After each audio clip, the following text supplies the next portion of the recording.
welcome back to another reading of my book, Lilly Prospero and the Magic Rabbit. I am reading chapter by chapter every week. I'm up to chapter 6 today.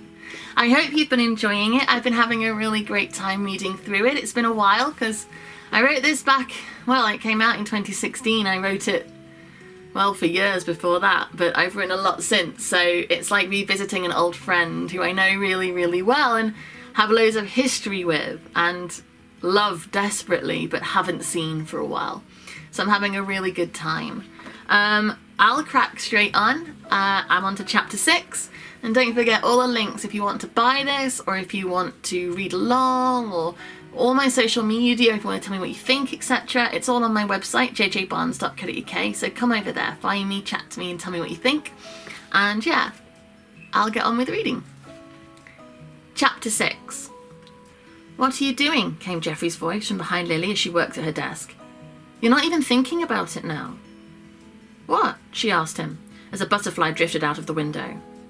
"Look what you're doing," he said in an exasperated voice. "You're making butterflies." Lily watched as another she had absent-mindedly drawn flew away. "So? It's just a butterfly." "Am I just a cat?" asked Priscilla from the bed, where she was curled up in Geoffrey's favourite patch of sun. "Well, no, of course not," she thought for a moment. "But you're different." "Because I can tell you to treat me with respect, whereas the butterflies can't?" asked Priscilla, narrowing her eyes. Lily mumbled, feeling her cheeks redden. "They may be small and weak," said Geoffrey, his voice calm and gentle, "but they're still lives. Lives that didn't ask to be made. It's dangerous to use your magic without thinking, without understanding the consequences." "Sorry," she said, embarrassed. Geoffrey had a way of making her think about things in a way she hadn't previously occurred to her. A way of making her realise she was at fault without telling her off. "I need to go find Mum now. I've got to finish this weird history homework." She picked up the page she'd been working on with the details she'd been able to fill in herself. She had her own details, branches coming out with her parents, and from there aunts, uncles and grandparents. As far as she was aware, none of the people she knew of had any powers. But Alex saying magic ran in families gave her cause to question it. She reckoned her mum might know more than she was letting on. Before she turned to go, she hesitantly asked, "Geoffrey, do you know Mr. Stubbs?" For a moment, the rabbit didn't react. "Who?" "My history teacher, Mr. Stubbs." "Nope." Beside him, Priscilla's tail flicked. Lily raised a suspicious eyebrow, but without pushing it, she left the room and took her homework down to her mother. It was Saturday, but her mum was still at her laptop working, a harassed look on her face and a mug of coffee at her side. Her father was in the garden weeding and listening to the Beatles. "Ready?" she asked, looking up as Lily approached and folding down the screen of her computer. They set the page out on the table and Lily's mum filled in the dates and details that Lily had missed. "Right. Where do you want to go next? Up my family or your dad's?" "Well," said Lily, subtly eyeing her mum and keeping her voice light, "I was hoping to make this super interesting, make a good impression and stuff. So is there anything interesting in our family? Anything different?" "Well, not really," she replied thoughtfully. "It depends how far back you want to go. We're pretty average for the most part." "For the most part?" "Well, unless you want to go back further than we have records for, but I don't think that's what your teacher's interested in." "I'm interested," Lily insisted, her eyes wide. "Well, there are actually some rumours. Legends in both our families. Magic." Lily felt her breath catch. "My family originally came from Poland, and legend has it my great-great-great, well, lots of greats, grandmother was a healer. She lived in the woods with her daughter and would heal anyone who came to her. One day the church came. They dragged her away and burned her for witchcraft. Her daughter survived by hiding out and then fleeing the country." She shook her head sadly. "If it's true, it's very tragic." Lily nodded, trembling. "And on Dad's side?" "Well, That's a more tragic tale in many ways, I'm afraid. His lots of great-grandfather was a powerful man, vengeful. He was a condottiero in the time of the plague in Italy. Everyone was segregated to their towns, trapped, to keep the plague from spreading. He found out that his wife had been having an affair with one of the men. Her mother looked sad, and Lily felt her stomach squirming in nervous excitement. If legend is true, he cursed the town. All their crops failed. All their animals died. As the food disappeared, all the people started to die too. All the children died. He'd hoarded enough food for himself and his family, and once his wife had watched all the people she was responsible for die, the man she loved die, because of her actions, he then killed her too. "Oh my God," whispered Lily in horror. "That's awful." "It is," she said, sighing heavily. "Your father hates that legend. So, interesting as these stories are, we don't know that they're true. And they can't really go in your family tree either." Lily nodded, barely listening. She let her mum help her with her homework, going back through her family as much as they could, but she wasn't paying much attention. She wanted to go and talk to Jeffrey.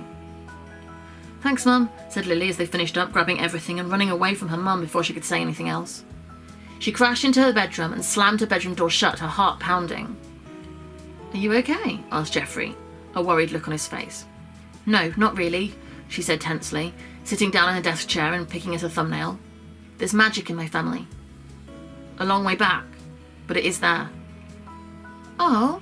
asked Jeffrey, inspecting her paw nonchalantly. "There was a healer on my mum's side, but on my dad's side was this evil man who killed all the crops and the animals so all his people died." "Wow," said Jeffrey. Though Lily wasn't certain, he sounded surprised. "Well, I suppose that makes sense." "No, it doesn't," she said, feeling confused and getting fed up of feeling that way. "Why can't Mum and Dad do magic?" "Well, it sounds like magic had pretty tragic ends in both cases," said Jeffrey. "Their children may have well had magic, but when it goes unused, it dies. Over the generations, what little magic was left will have just died out. But it does explain the acceptance of your magic, because somewhere deep in their DNA, magic is normal, so they don't notice it as shocking. Their mind automatically transforms what they've witnessed into something they can consciously process, even if their subconscious just accepts it as it is." "Right. So, why do I have magic? What if I'm evil like the magic on my dad's side?" "You're not evil. Nobody is born evil. But people are evil. Perhaps. But they were made that way." "How?" "People are often corrupted," said Jeffrey carefully. "Sometimes good people allow their desire for personal gain to become more important than the needs of others. Sometimes the easy path can be an all-consuming rabbit hole, where the good are lost to an addiction to power. Sometimes you start seeing what you want as worth fighting for, even if it hurts the people around you." "I don't want to be evil. I want to be good." "Well, that's a pretty good sign you will be." Emma Barman sat at her desk, the mirror in her hand showing Jeffrey's face. She tucked her grey hair behind her ear and adjusted her glasses thoughtfully. "How much are you telling her?" "Not a lot," he said. "But when she finds things out, I can't lie to her." "No, I realise that. But we can slow down her rate of development," she said thoughtfully, frowning a little. "And you say she's starting to do it without thinking about it?" "Only once that I'm aware of," said Jeffrey, a note of defensiveness creeping into his voice. "Yes, but it's still a worrying sign," she said. "We can't have her losing sight of the value of life. You know how dangerous that is. You need to pull her back." "I do realise that. But it is who she is, we can't deny it. When you brought me on, my job description wasn't to stop magic, just guide it. Gaining her trust is already made harder by keeping things from her. I can't add lying about what she does discover by herself on top of it." "I understand that, Jeffrey," said Emma sternly. But this isn't like your previous jobs and shouldn't be treated as such. Geoffrey sighed. I know. She's not like anybody else. Saffron was already in form when Lily got there on Monday morning. Her long hair was pulled back into a ponytail at the base of her neck, hanging limply behind her. Her face looked gaunt, and Lily realised she wasn't wearing makeup for the first time since they'd met. Her green eyes looked dull. Grey smudges of tiredness been underneath them. Are you all right? Lily asked, sitting down. Embarrassed, she said shyly, not looking her in the eye. Oh, please don't be, insisted Lily. Your mum should be embarrassed. She's crazy. She really is, whispered Saffron, her voice full of pain. Are we still friends? Of course. Geoffrey and Priscilla want to see you again soon, if your mum would let you. They do? Saffron asked, looking up with a genuine smile before her eyes dropped sadly. That's amazing. You're so lucky, Lily. It is pretty awesome, Lily agreed. That day was the start of a new world for Lily. Together she and Saffron walked between classes, during which they chatted, laughed and smiled. Even maths was survivable thanks to Saffron's animated conversation. In a heartbeat, Lily's life had changed, and it was this burgeoning friendship with Saffron that had impacted her most profoundly. All the other developments in her life, dramatic changes from what she thought reality was, carried a weight of expectation and pressure and confusion. Saffron's friendship was pure and free, and in it she was able to rest. Maisie, Charlotte and Georgina were less happy, muttering and glaring in their direction, but the two girls ignored them. When they handed in their history homework, Mr. Stubbs asked Lily if she'd found it at all enlightening, but she just shrugged and avoided her gaze for the rest of the class. At lunchtime, they stood in a queue for the lunchroom. Alex walked by and said with a smile, "Hey there, ladies."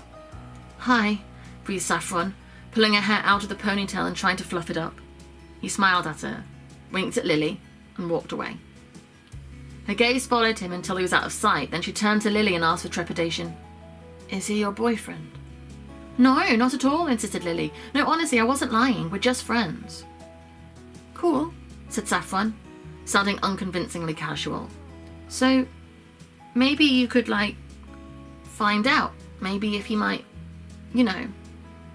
like me. Maybe?" "Yeah, of course. I'll ask him," she said enthusiastically.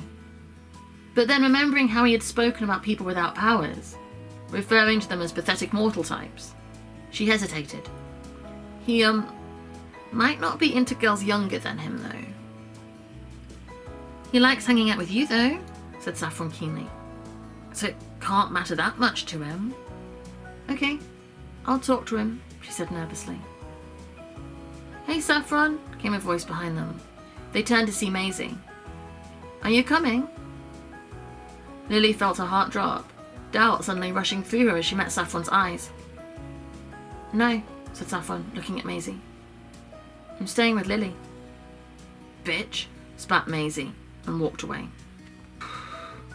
"Well, ladies and gentlemen, we have our 3 semi-finalists," announced Mr. Hogg in his booming voice, as Lily and Saffron sat at their desks in the art room that afternoon.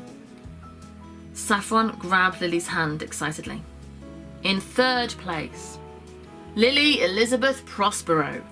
Lily's eyes opened wide and she let out a gasp. Her heart banged.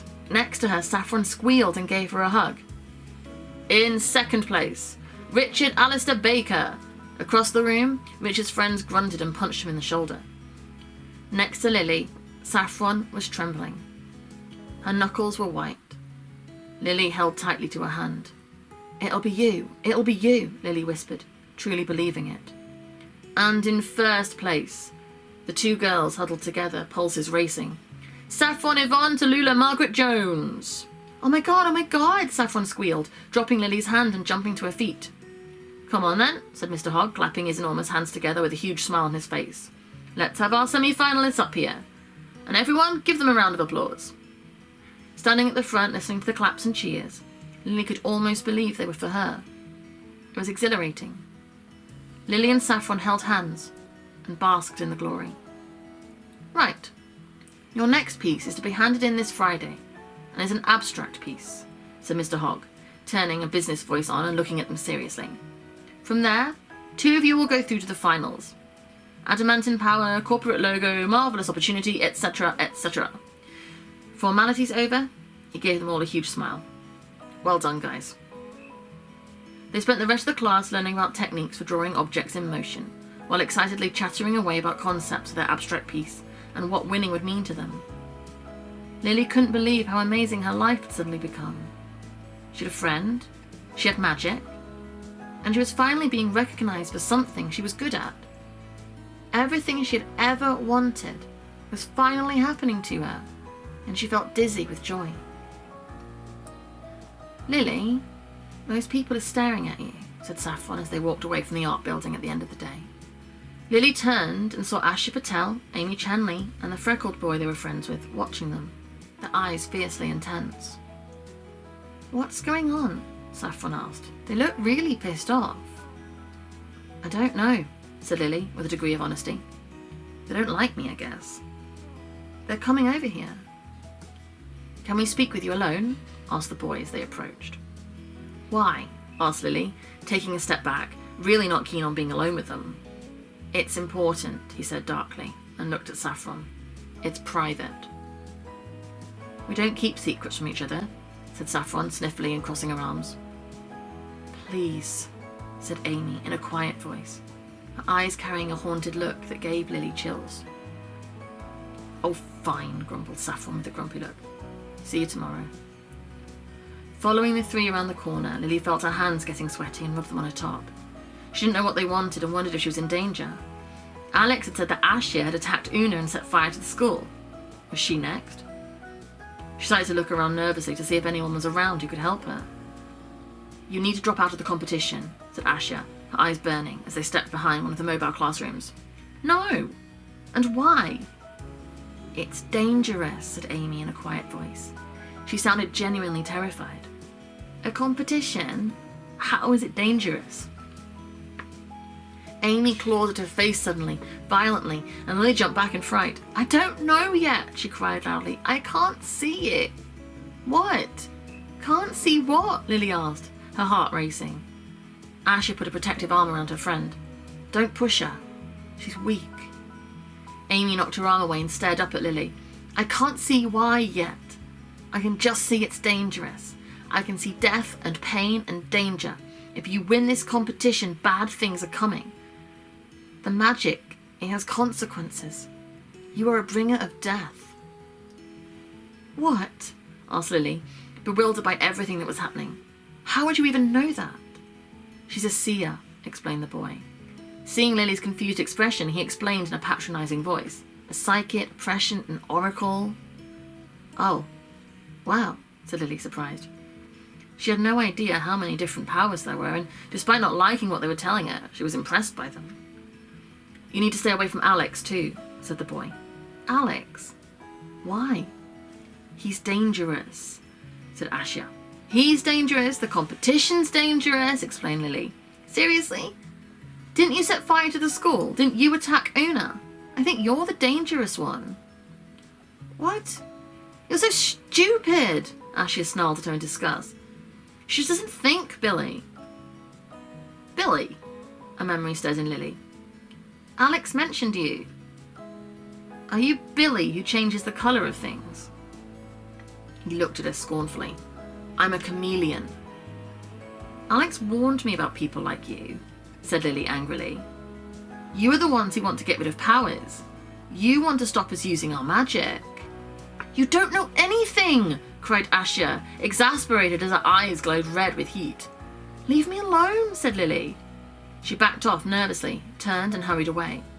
Looking over her shoulder, she saw that Amy had tears rolling down her cheeks, but none of them tried to follow her. As Lily slowed down, breathing hard, she heard a voice in her ear say, Well done. Alex? She looked around in surprise. He appeared in front of her, making a jump. I had your back, but you handled it. You were watching? Asked Lily, with an involuntary shudder. Of course. Why? I've got your back. Oh. Right, thanks, she said hesitantly, creeped out by having an invisible audience. They started walking. So, Alex, you know my friend Saffron? Yeah. She likes you a lot, she said, watching his face for a reaction. He nodded, unsurprised. And, well, she was wondering if you liked her.